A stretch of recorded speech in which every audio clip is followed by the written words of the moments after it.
Welcome to the Exceptional Sales Leader Podcast with Darren Mitchell.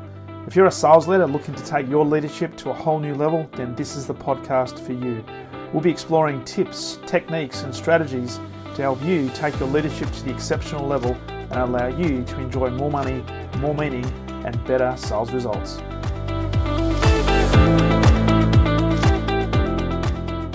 Welcome back to the Exceptional Sales Leader Podcast. Darren Mitchell here, and a very special guest coming all the way from a similar, I don't know, is it called latitude or longitude? I don't know which one it is, but you're kind of on a similar sort of area. Latitude, yeah. Latitude, perfect, thank you.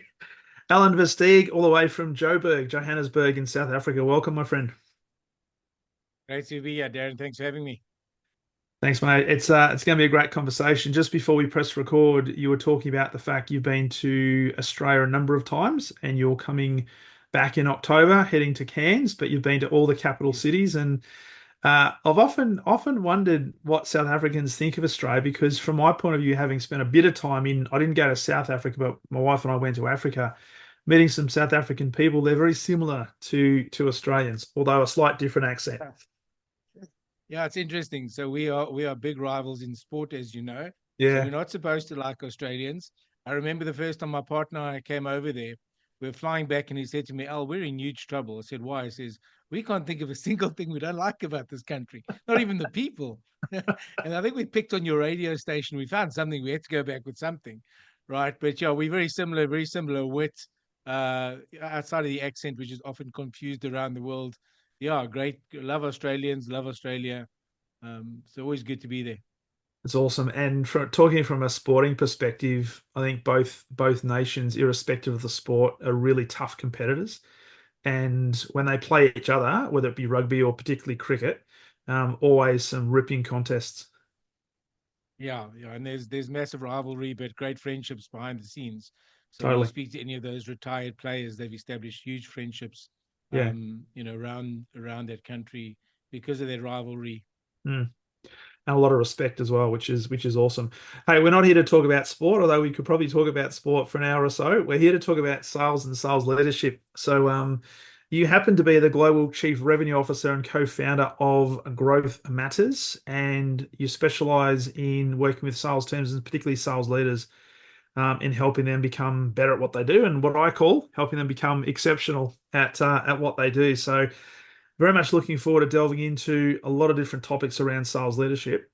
For the listeners, Alan, can you give us just a bit of the backstory of Alan and what led you to being in this profession? Because I know you've got a fairly interesting background that you didn't start out in sales.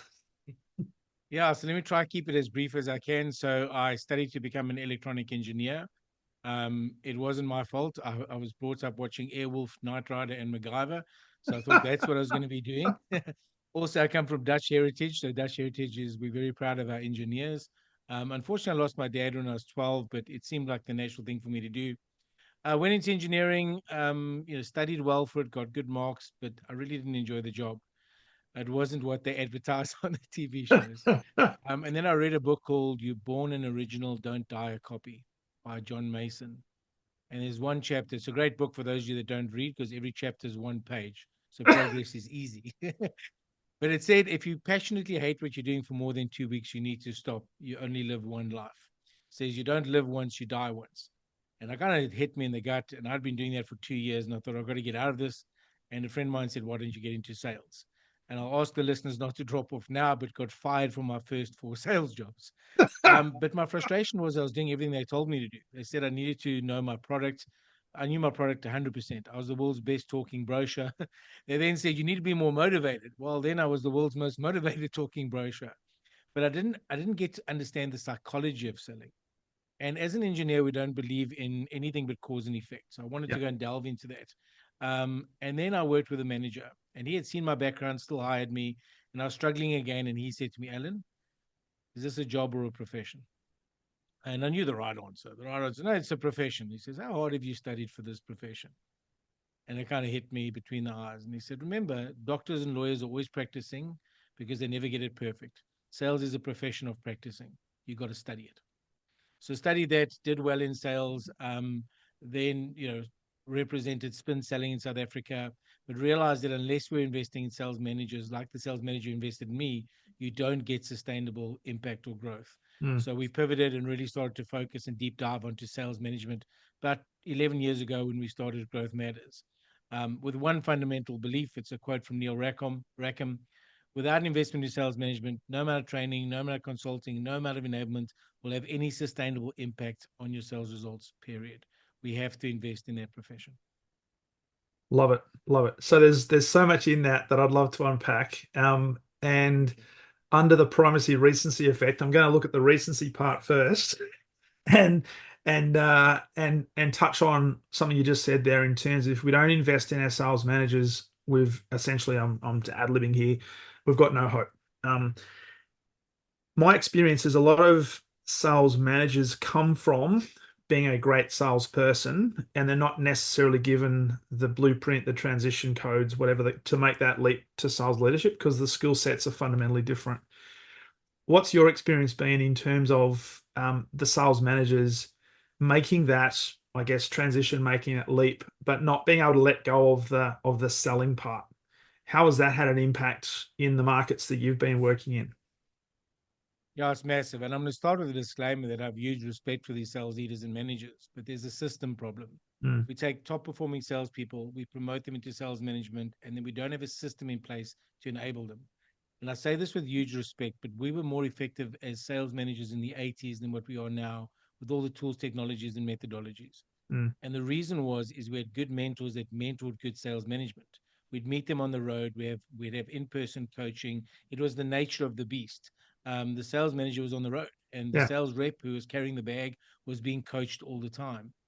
Unfortunately, technology removed us away from the front line. And now what's happening is we don't have these great sales leaders to mirror. So the tendencies we get in there, the number doesn't go away, the pressure stays on. So we revert to what we know. We become Mm, great players, exceptional players carrying the team, but we don't become phenomenal coaches. So we become that player coach. And the reality is the organizational systems often dictate this, Darren. How we measure managers is only on getting the number. Where a manager has four jobs. You have to get the number by executing the strategy through your people to drive customer value. But we just say, go get the number.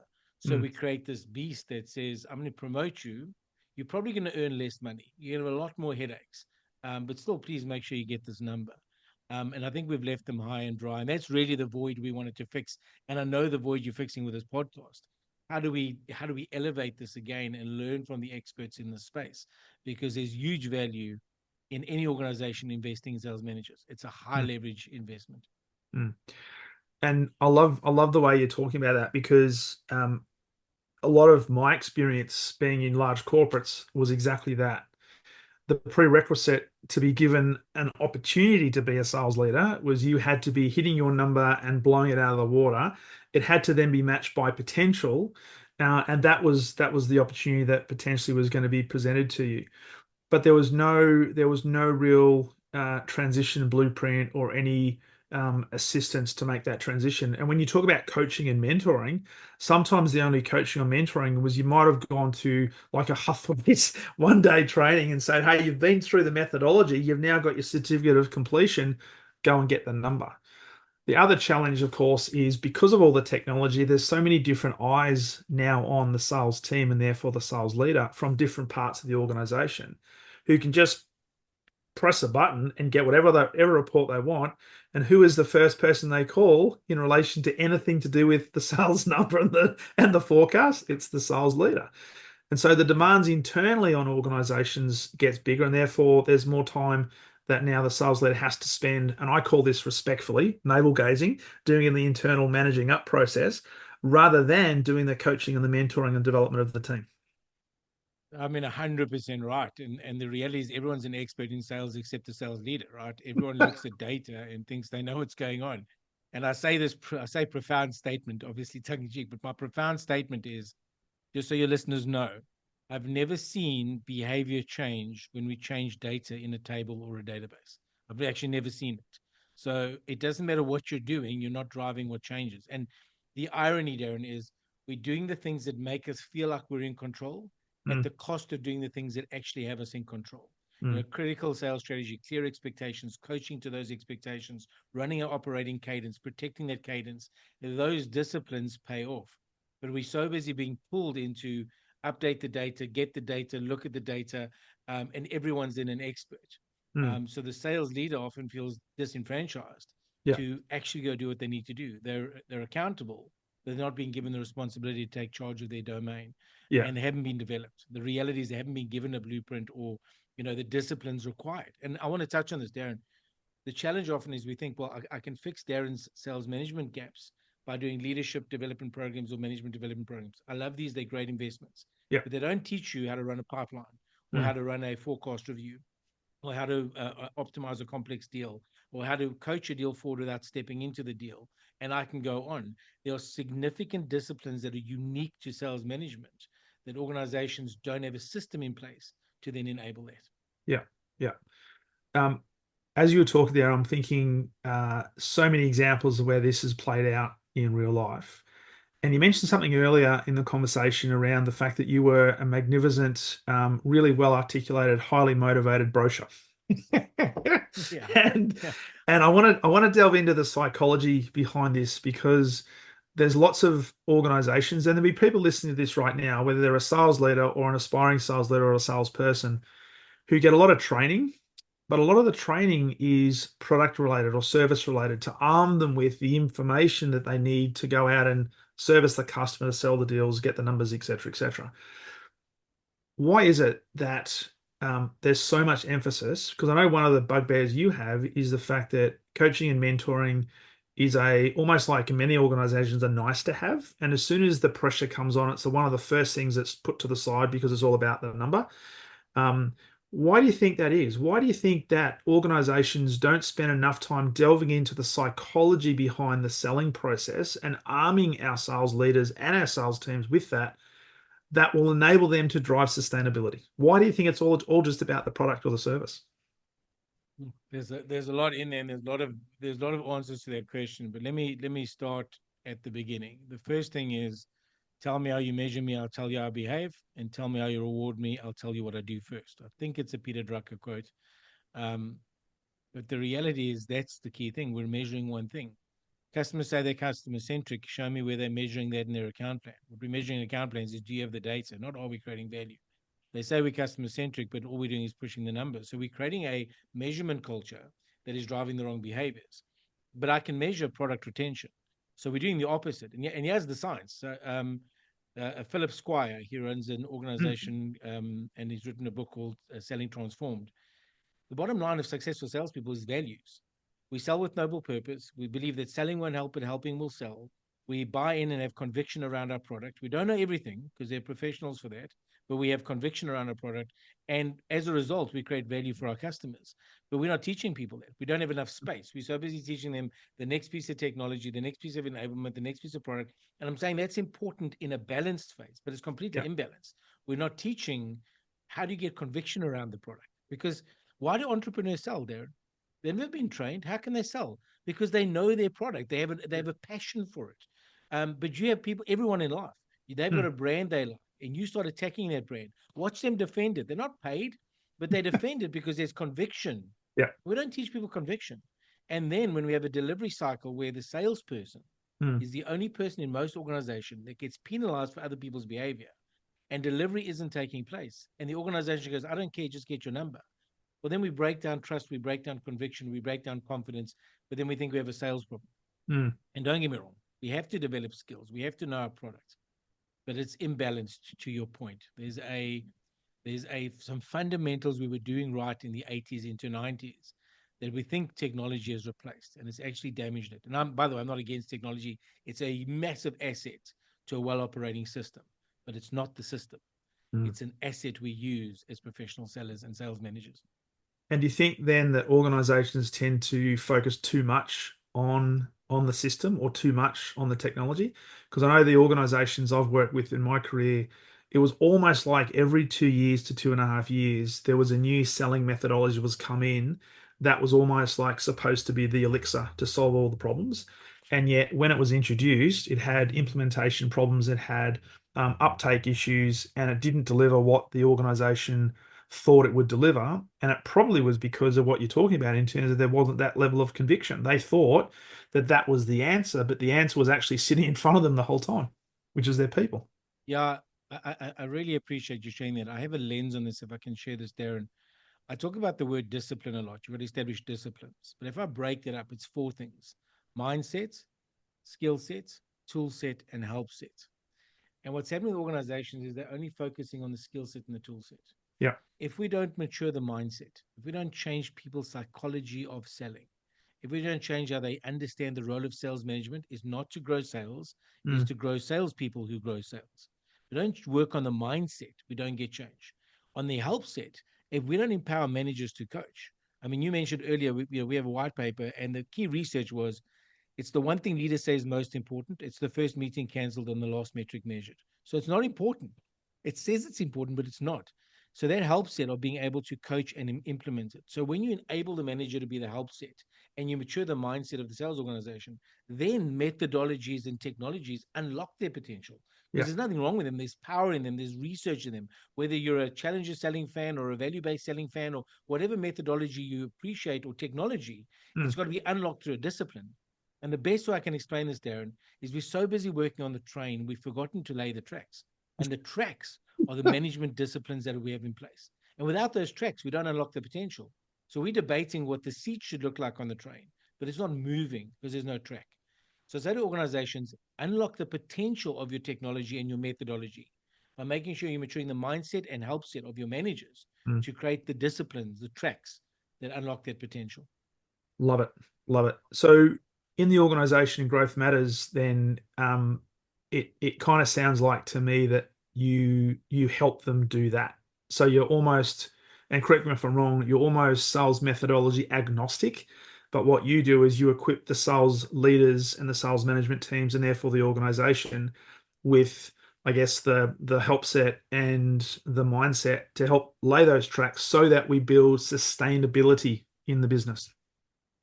Spot on. So we call it establishing the disciplines, and I'll give you some disciplines that'll. So we don't do this as a what we call a terrorist training. We come in, drop a bomb, and we go.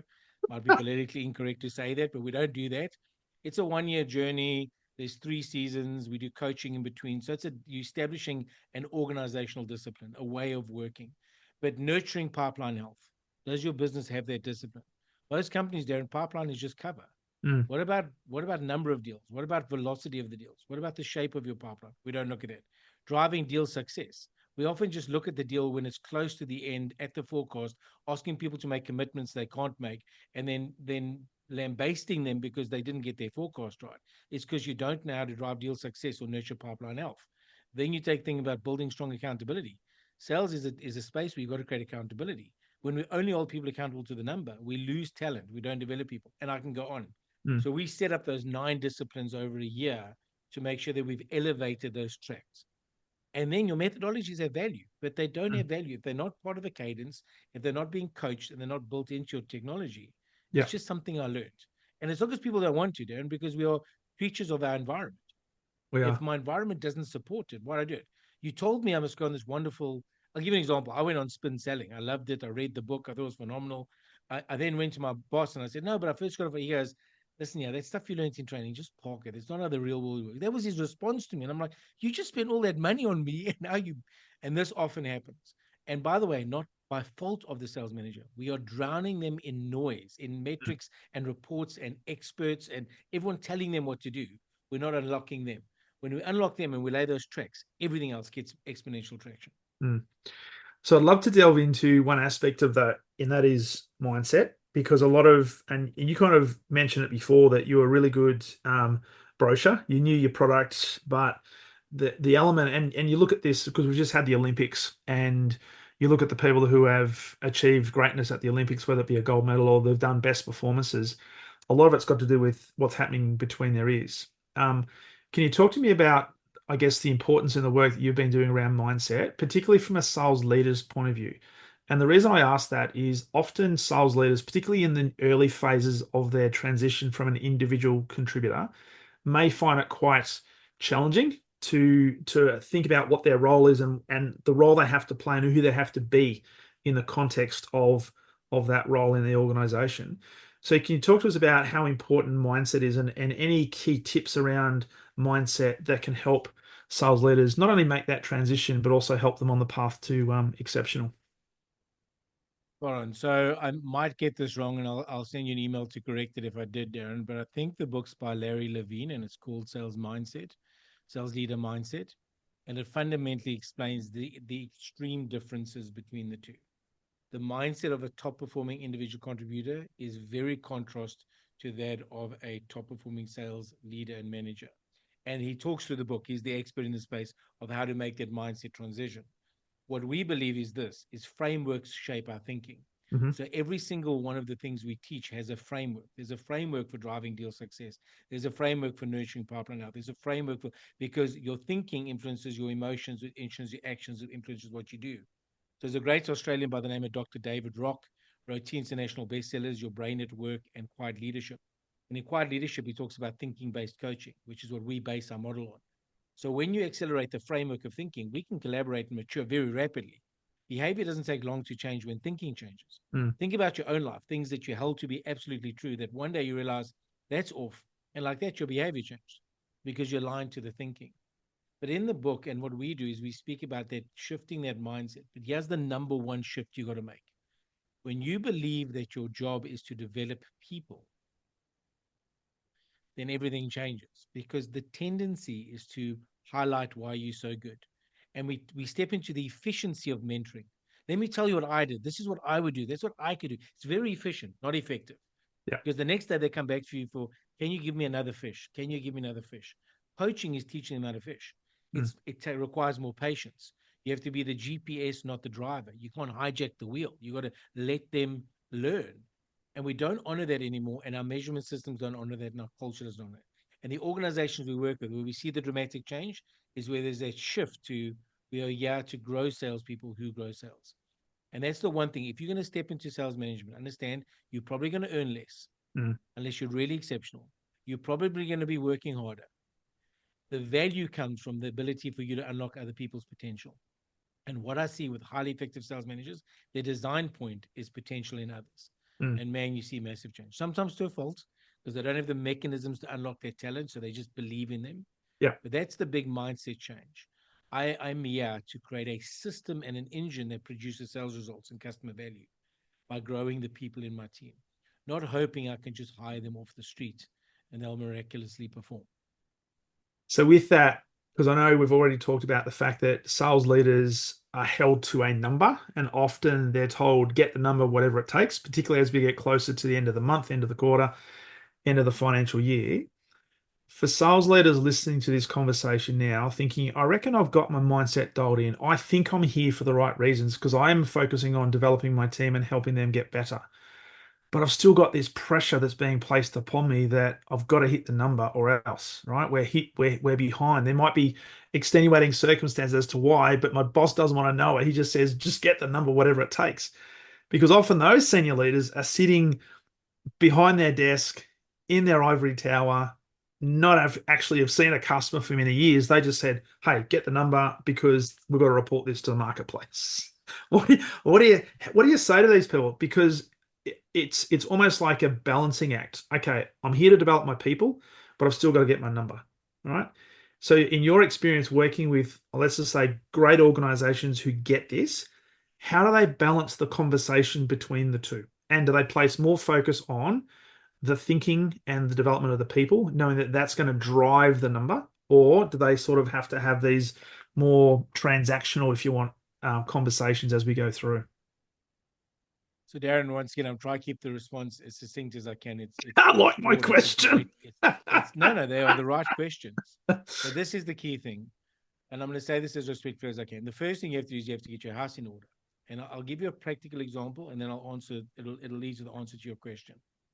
A sales manager will say, or sales leader will say, marketing doesn't give us what we need. And I go, what did you ask them for? And there's no clarity in that. Then Yeah. they go, HR keeps sending us the wrong people. I said, well, what did you clarify you needed? Service delivery isn't X. Well, what did you define you needed? So the reality is, what's the problem is we don't own our sales strategy. So we don't have a campfire around which to speak. So we teach something called the 9 decisions of sales strategy. It's one of our disciplines called path to number, or planning the number. How do you get to the number? Yeah. And you've got to understand, where will we focus? Why will we matter? Who's going to make it happen? And you've got to build your sales plan. In that are the disclaimers, the assumptions. So what happens is sales managers are hoping, if I tell my boss, yeah, but it's not easy because I've got 2 people on maternity leave and one guy who's not performing, but you telling me get the number. It doesn't help, because you're not coming with a plan. When you own your sales strategy, not hoping someone gives it to you, own your 9 decisions, we call it. You own your 9 decisions. You can say, but wait a minute, here's our delivery is, here's my contingency, but this is my ask of the business. This is my ask of the business. So when experts come into your office and they go, you know what you should just do? You've got a big 9-page canvas on your wall, and you go, okay, compared to what I'm currently doing, where does that sit? Because right now I'm focusing, yeah. And they go, oh, okay, yeah, but maybe you should. Yeah, that's definitely there. But right now my focus is, yeah. So the key thing for me is, we can't, no one's coming to save you. The reality is, this organizational culture is going to change by the sales managers changing it, by Yeah. taking ownership of their environment. And I'll tell you this, we've seen it in company after company we work with. The pressure shifts from sales to delivery and innovation. Because once our engine is disciplined, once our tracks are laid, then they can see we have a house in order.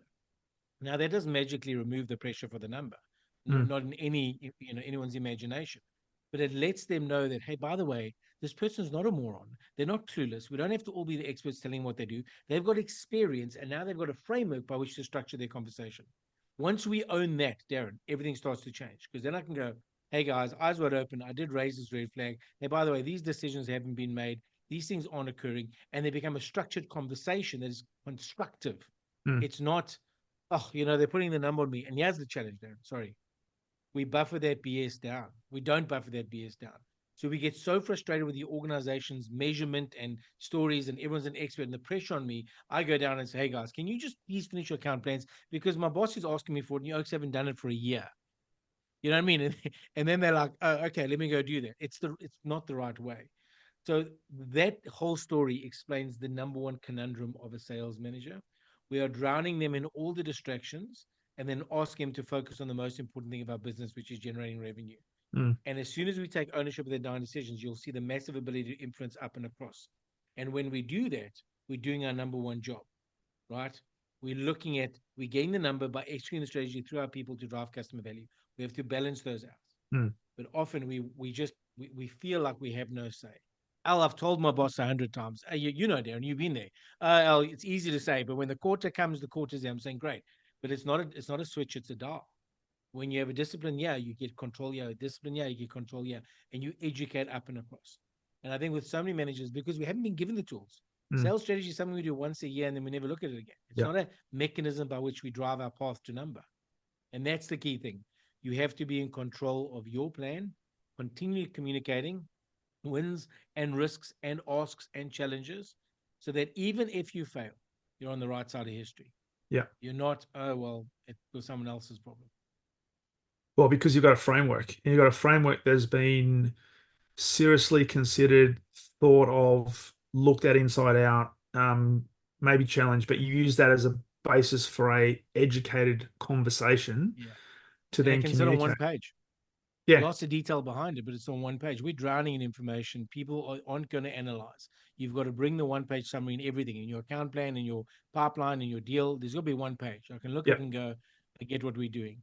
But you said it so well. The framework creates constructive conversation. Without a framework, everyone's got an opinion on what a sales strategy is, but no one has a framework. So guess what? If you've got 10 sales managers, you're going to get 10 sales plans, which means I would correlate them to one sales strategy, and it just becomes this academic exercise, Mm. or this optics exercise. And at punchlines, the thing I want to say, Darren, the challenge of most organizations is they're more loyal to optics than they are to impact. And as a business leader, if you're listening to this podcast, that's the question you're going to be asking. Are you becoming so loyal to the optics, the things that make you feel like you're in control, that you're not focusing on impact, the things that actually put you in control? Yeah. It's a really important point, because it's easy to get caught up in even the short-term metrics that look good, and the comparisons, because there's a lot of organizations will have the internal competition between sales managers, and they'll put the sales scoreboard up and the sales ladder. You've got to have your house in order. You've got to have your fundamentals in check, in order to have those conversations. Darren, on that, the challenge is the scoreboard is measured on one thing, get the number. If Mm, I've got a territory, more people, it's mature, I'm always going to do better than you, even if I'm not a better manager. Why isn't the analysis of the manager looking at how well are you getting the number by executing the strategy through your people to drive customer value? That holistic view, that what we call the lead factor, the DNA that drives growth. That's a great sales manager. mm, So what happens is we have these managers that are phenomenal, but they're just in a territory that has lower revenue. They always hit their number. They have people that love them, but they never celebrate it because the celebration is only on number. And what you're setting as a culture is we will honor the unfair. yeah, I'm saying equal is equal and fair is fair. yeah. If you've got a territory that is just massive, you've got 17 of the largest accounts, but your people hate you and you're never coaching, the sales are happening in spite of you, not because of you. Let's honor the managers that are actually growing people.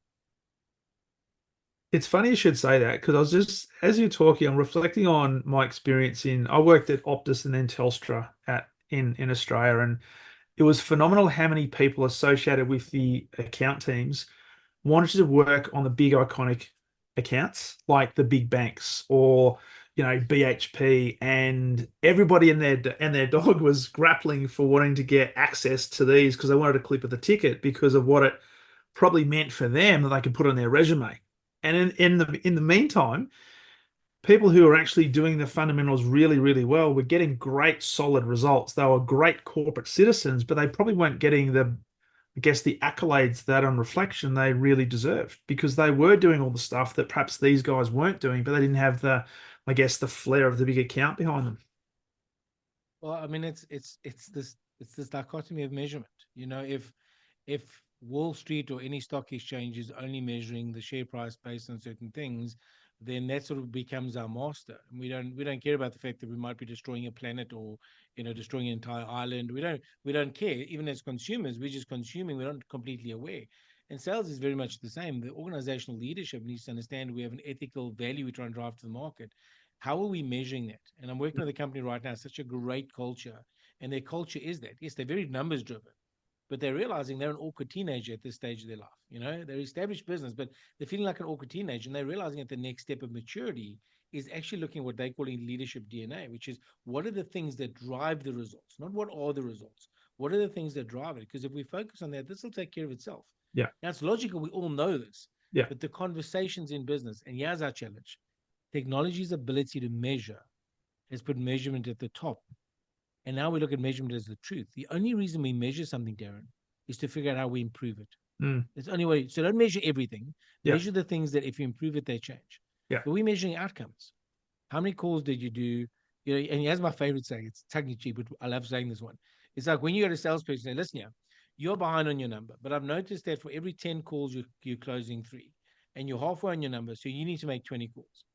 What we're actually saying is, listen, yeah, you suck 7 out of 10 times. Can you rather suck 14 out of 20 times and really damage the brand? I mean, this is the language yeah, that without maturity and leadership, and that's why I love your podcast. It's not just about the manager, but the leader who drives the cultural change that has to become aware of. I'm here to, because remember, the sales manager job, get the number, execute the strategy, through your people, drive customer value. The sales leader has to set the sales strategy, define the sales culture, drive the internal alignment, mm, and manage change. And what's happening is the sales leader is playing one level down, trying to be the sales manager. The sales managers are one level down, trying to be the good individual contributor. And until we change those disciplines, we don't yeah, get that level right. And that's where you see phenomenal organizations operate under phenomenal sales leaders. And by definition, just so we know the difference, is a sales leader manages yeah, sales managers manage a team. And that doesn't mean managers aren't leaders, because that's a stupid debate, but it means that a sales leader can set an entire different tone for an organization operates. yeah, And what we find, Aaron, our biggest successes is when we have a mature sales leader who's willing to change their mindset and go, we got to do this better. mm, We are letting the tail wag the dog here. It's not working. And the last thing, Darren, it's worked so long because there's just been more demand than supply. But even the fastest growing company in the world, one that we work with, has hit the ceiling. And now they can't just rely on their brand. They can't just rely on the market. They've now got to figure out how do we differentiate ourselves in the market when it just gets more and more competitive year on year. yeah, because everybody's coming for you. That's it. They And so always are, with like that, you said. yeah. So how does as a sales leader then? Because I love to go back to some of the I guess the practical stuff in terms of a sales leader that sets the strategy. We know we've got to get our sales managers to be doing more coaching and more mentoring. In what areas? Are there some key areas that, maybe it's the numbers part as well, but key areas in terms of key behaviors, key frameworks around thinking that you've seen in the work that you've been doing that can really have that step change that we're looking for in terms of, having the help set and the mindset to help them build that sustainability. So from a sales leadership point of view, because I know for a fact there's a lot of sales leaders I work with. They don't know the first thing about coaching. They think their idea of coaching is just coach them to a number, say this and do that, make more calls, etc. How do we help the sales leaders become better coaches and better mentors so they want to do it more because they can see the result? Yeah, so it's going to sound like I'm being redundant here, but I will answer the question as I go through it. But here's the thing. The first thing I have to do is I have to make sure that I've established the tracks of execution through my sales management. And then I have to be the custodian of cadence. The strongest sales leaders in the world, Darren, are custodians of cadence. What I mean by that is they are almost religious about how they protect the operating cadence of their business. And we teach a concept called week 13. Come from a book, not the ideas come from a book called the 12-week year. How to achieve in 12 weeks what most people can't in 12 months. I want you to think about this. Execution is thinking, planning, doing, and reviewing. We live in a world of doing. We never step away from the plate to do the reviewing, the thinking, or the planning. So if you protect a week 13 as a sales leader, middle of the month, middle of the quarter, never end of month, end of quarter, middle of the month, middle of week 13, where you're sitting with your sales managers and saying, great, what are we doing in terms of the number? Where are we at in terms of our people? What's happening with our customers? What do we need to do? That cadence sets the rhythm. And what happens is the sales leader starts to become the buffer of the chaos going down. So sales managers can do their job and their cadence is protected so that salespeople aren't being inundated with experts. Because Mm, that's one of the biggest problems we have, Darren, is everyone has access to frontline. yeah. So we are spending 80% of the time looking over our shoulder instead of looking in front of us where the customer's at. So for a sales leader, if I was giving you one piece of advice, you become the custodian of cadence. You have a week 13 where you're doing the thinking, the planning, and the reviewing. You execute hard for 12 weeks. You protect the cadence. Because guess what happens? The reason coaching gets canceled, Darren, is because we think another meeting is more important. They're non-negotiable. If I'm a sales leader, if you're canceling more than 20% of your coaching calls, then I'm going to have a disciplinary conversation with you because Yeah. that's the thing that drives results. All the data says it. Here's the irony of human beings. All the data supports that this is the number one thing you can do to drive results. More than technology, more than the next app, more than a great new innovative product, it's this. So as a sales leader, know what matters and stand your ground on what matters. To do that, sales managers, you have to get your house in order. You have to get your disciplines in place. You have to have your strategy, your forecast, your pipeline, your deals. You got to get in control. And once that starts to happen, what I've seen, Darren, is sales leaders really start to elevate up an organization. And ironically, in some markets, so for example, South Africa, we're a very chartered accountant driven company. We have to earn the right up. Mm, United States, they're far more respectful of sales as a profession. So they elevate up a lot quicker. I'm not sure where it is in your market, but often that's the challenge is we have to almost elevate that. The only reason a business exists is to sell something. To sell something, I need successful salespeople. To do that, I need sales managers who have disciplines. To do that, I need an organizational culture that is sales led. mm, And great sales leaders drive that change. And any organization I've seen it transform, we've done a lot of work with Cummins. They were a distribution company over 5, 6 years transformed to a sales business. Their number one investment is sales management development because that's where the conversation changes. mm. Brilliant. And yet, uh, probably an exception rather than rule in a lot of organizations It because of is, what you're but just it's saying. once again the way, and this is the irony. So if you think about culture, Darren, just hear me on this one. Culture is just the way we do things around Mm, here. And the best definition of culture is around here, meetings are, around here, email is, around here, salespeople are. Whatever yeah, you answer, that's your culture. yeah. And we think we don't have a say in it. So what happens is we capitulate to it. We inculcate ourselves into that. So we go, oh, it's so pathetic. People around here just double book me in meetings and they don't send agendas, but you're doing the same thing. So the big thing we teach is personal accountability. You have to be the change you wish to see. And I know it's Mahatma Gandhi and it sounds like a bumper sticker, but it literally is that. Yeah. We can't keep saying that, well, it's hard with the culture. Of course it's hard. But that's why I'm a leader. I'm going to lead what's right. I'm going to defend what's right. And you'd be amazed how much more agency you have than you realize when you push back. Because, by the way, those people in the ivory towers are not sitting going, how do I ruin this whole thing? How do I damage it? They're just too far removed. And if we're not articulating up, if we're not creating a framework and a campfire, they don't know what they don't know. Yeah. So it's about taking ownership and then saying, I'm going to be the changer. Mm. And we can start to change the culture. Simple one. If I send a meeting agenda, answer 3 Ps. What's the purpose? What's your participation? What do you need to prepare? And if I double book you, I'll make sure that's clear. That's how I start. I have to be the change I want to see. But so often, and you've been there, it's so easy to fall into that stream, and that stream's frustrating. And Mm. it's almost like, that whole saying where, beam me up, Scotty, there's no intelligent life down here. It's almost like we look at it and we're going, why are we doing this? It doesn't make sense to anyone. But we assume somewhere thinks this is a great thing Yeah. because we haven't got the frameworks to push back. And that's where frameworks are powerful. If it's practical, if it's logical, it doesn't get pushback. People go, oh, that makes sense. That makes sense. Or that makes sense. And you just see that almost like a positive spread start to happen in a company. Yeah. But the only caveat, it's a dial, it's not a switch. There is no elixir, there is no silver bullet. This is changing organizational cultures, that we are sales led to create customer value, that we align the organization behind us.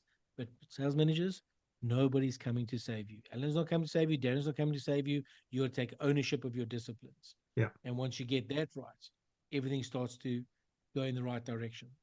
Maybe, Darren, some companies will never change. That's very plausible. But what we find is generally when you get that groundswell of sales management, the shift occurs every time. And particularly when sales managers take ownership and recognize there's a what they're doing or what they have been doing is not necessarily delivering the results or the level of satisfaction or the level of customer satisfaction that they'd ideally like to get. Something's got to change, and maybe it's a situation where it's a bad loss, or it's a really poorly run sales strategy that ends up in, you've got a 95% forecast guaranteed to close, and it doesn't because we didn't actually have our account plan really dialed in. So what I'm hearing you talk about is, from the framework point of view, if you've got your disciplines in place, if you do your work internally and put all the foundations in place, that will not only increase your level of confidence in yourself and what you're doing, but also increase the level of capacity to have the courageous conversations up Spot above. on. It grows your circle of influence. We Yeah. never grow our circle of influence by talking about a circle of concern. We Mm. can bitch and moan about the metric system. We can bitch and moan about the unrealistic targets. We can bitch and moan about territory. We can continue. Nothing changes. When I get into my circle of influence saying, what within my circle of influence right now can I do to improve this? A lot of managers will have to have a moment in the mirror now and go, well, I'm not being consistent in my coaching. I'm not doing effective pipeline reviews. I'm playing jockey to the data. Mm. At some point, you got to push back. And Yeah. some managers say to me, I just don't have the time to push back. Yeah. I'm saying, okay, I get that, but what's the one thing you can do? How do you start to get a wedge in the door? Mm. Because I promise you, Darren, you know this. Some managers are just drowning in organizational noise. Yeah. They're not getting to what matters. And if you've ever read Mike Weinberg's book, Sales Management Simplified, he's got a wonderful story in there about when he first started in sales management, and his dad telling him they're going to his exact words, they're going to drown you in crap, and your job is to buffer that. So that, in my view, is that I promise you, when we get this right, we are the engine. We are the engine rooms of organizations. Sales managers are the engine room because it just creates it. Leaders, and this is the thing I'll say closing. I fired 3 customers in my life because of a weak sales leader, a weak CEO that were toxic to the organization, that I knew nothing would change. And my credibility is too high to continue to try to work with that, because in our program, we do what we call executive alignment sessions. So every quarter we go to the executives and saying, this is what we're hearing on the ground. This is where you got to get your house in order. This is what's not working. Yeah. And they listen generally. Yeah. Some don't. And then we got to step away and saying, yeah, it's unethical for us to keep training people hoping we can help them when they're just in a bad soil. Well, the cash flow is good, but we don't really need it. It probably does more long-term damage, as you say, to your reputation. Well, exactly, but Dan, isn't that exactly why pipeline is important? I can only say no to customers because I trust my pipeline. I can only say no to customers because I've established credibility. I can only say no to customers because I have conviction of what we offer. You Yeah. can't do that when you don't have that. And that's the problem. When companies are only focusing on the number, they're forgetting the things that actually create the number are not what you think. I can say to a customer, it doesn't seem like this deal's moving forward. It's probably no longer priority. I'm going to close the file. I send this email, Darren. 50% of the time I get ignored. Hmm. Of the other 50, about 30% of that, so half of it, more than half of that, says don't close the file. The others say, thank you so much. It's not the right time. It's whatever. But I can comfortably do that because I'm nurturing the discipline of my pipeline. Mm. When I'm holding on to that one big deal, that one last thing, you can't do that. And guess why that's happening? Because you haven't got a discipline. Yeah. You haven't got the consistency. And you mentioned the Olympics. The difference is two things: mindset and Mm. discipline. Doing the consistent small things that seem insignificant consistently over time lead to greatness. But people don't see that. They see the moment. They do. They see the moment someone wins. They don't realize it's mindset. And the big thing in mindset is that they can sustain a discipline. Mm. The things you don't think are important. Malcolm Phelps getting into the pool every day, listening to his sequence, doing what he needs to do. That's discipline. We don't Mm. see that because it's not sexy. It's boring. Why are you Rocky running up and down the stairs? It's great for a movie scene, but have you tried running up and down stairs? They're hard. Well, hard It's work. those disciplines. Yeah. Exactly. And it's those disciplines. And when managers get control of their disciplines, the organizational energy changes. Mm. Love it. And so let's sort of bring this to a close, because one of the things I'd love to delve in a little bit is again for the sales manager, sales leader, working with the sales teams. And I know one of the things you like talking about is turning salespeople from being sellers into guides, and I guess the psychology behind that. Because my philosophy around selling is it's not only the ultimate form of service, but at its core, it's problem solving. So if we can articulate a problem and help solve that problem, we can then guide the customer through I guess, an educated purchasing process that if we align, all the stars align, we should be okay. What are some thoughts for sales leaders who might be working with teams right now and salespeople who are very, very good at the brochureware, like you talked about before, um, but they're not as good as being consultants or problem solvers. So they tend to be doing more pushing and not enough pulling. So my advice to sales leaders is focus on the soil, not the seeds. Don't look at the individuals. It's not an individual problem. You got to look at the culture you're creating around it. And I'll be practical about this. So when you do product training, is the product training based on what is the problem we have to educate the customer they don't know they have and offer them a solution they don't know they needed? Or is the product training features, advantages, benefits, and technical specs? So you have to change the way you do product training. Yeah. When we're running a deal review, is the deal review about where we're creating value? How will they measure success? What does it mean to their customers?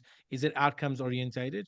Or is it about when we can land the deal? Do we have, are we speaking to the decision maker? There's 9 decisions in a complex sale. We still use the stupid term called decision maker. If you use that language, don't you before you focus on the seed, sales leaders, focus on the soil. So start looking at how your mechanisms drive a culture of service. Mm. Selling won't help, but helping will sell. Our job is to Sherpa customers up their journey to the mountain. To do that, sales managers, you can't be going, well, how many calls did you make? You want to know about the quality of their calls. What did you unpack? Do we understand their problem? So you got to bake it in once again. I know it's repetitive, but you got to bake it into the disciplines so that that's natural. And then you'll start to find that when the soil's right, it'll spit out the weeds and it'll track the right seeds. Mm. Some seeds will germinate at a different pace than others. But when you're a value centered culture and you measure that way, you converse that way, you think that way, everything changes. Classical point: most account plans are just account data to protect the company if I leave. Yeah. But if you shift that, sales leader, if you shift that and say, account management is a report card of our customer centricity, it's the mechanism we use to figure out how we close the gap between what customers expect and what they experience. It's how we hold the organizational accountable behind us to keep our sales promises. Mm. Everything changes. I Mm. haven't touched the individual. I've worked on the soil. Yeah. And that's where leaders have to get involved. You have to mature that soil, get those disciplines right, and then we'll worry about the seeds. Most organizations doing this the wrong way. We think we just got bad salespeople. And to be honest, we've never had a great soil for these people. They've come in, many of them in the tech space, riding the wave of demand. They've never Yeah. gone through the tough challenges or the cold calling or the having to create a demand where it wasn't there. And as the market changes, as it does in every industry, now we have to learn skills we've never had to do, and the environment doesn't support it. So Mm. leaders work on the soil, not the seeds. Love it. Love it.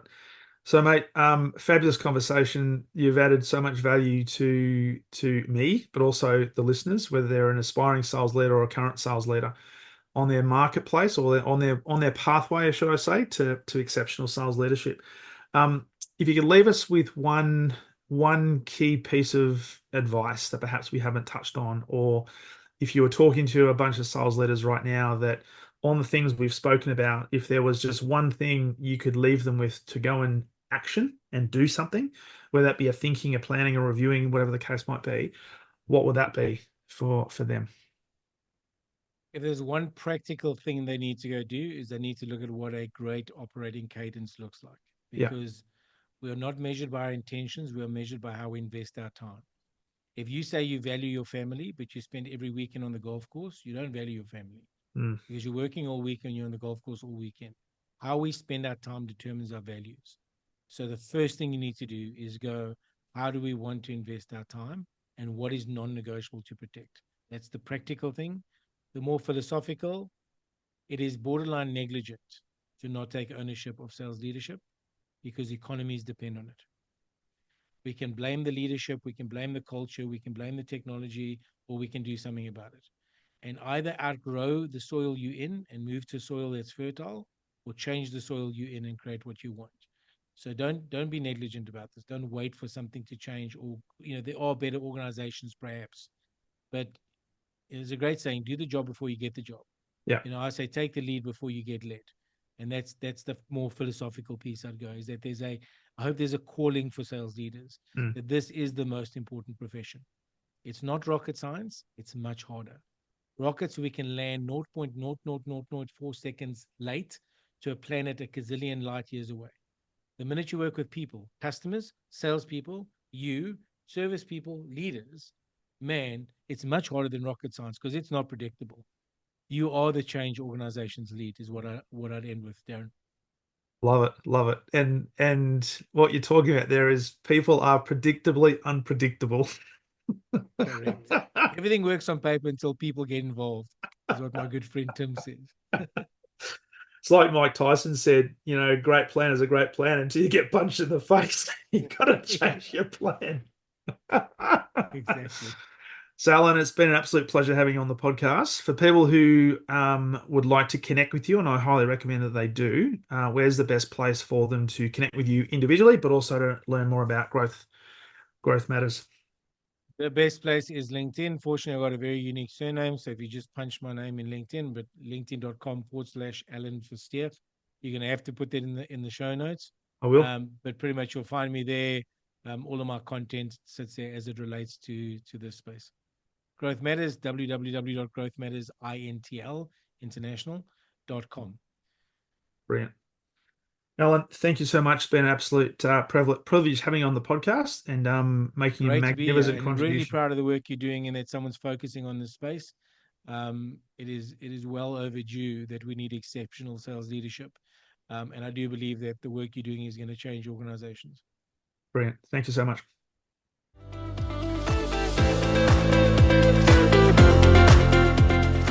Thank you for listening to the Exceptional Sales Leader Podcast. I trust the information in this episode has been helpful in your journey towards becoming exceptional. And remember, please take the time to rate the show, subscribe to the show so other people can find it. But also, if I can help you, jump on my calendar, go to leadwithdarren.com, and let's have a conversation about how I can help you along your journey to being exceptional.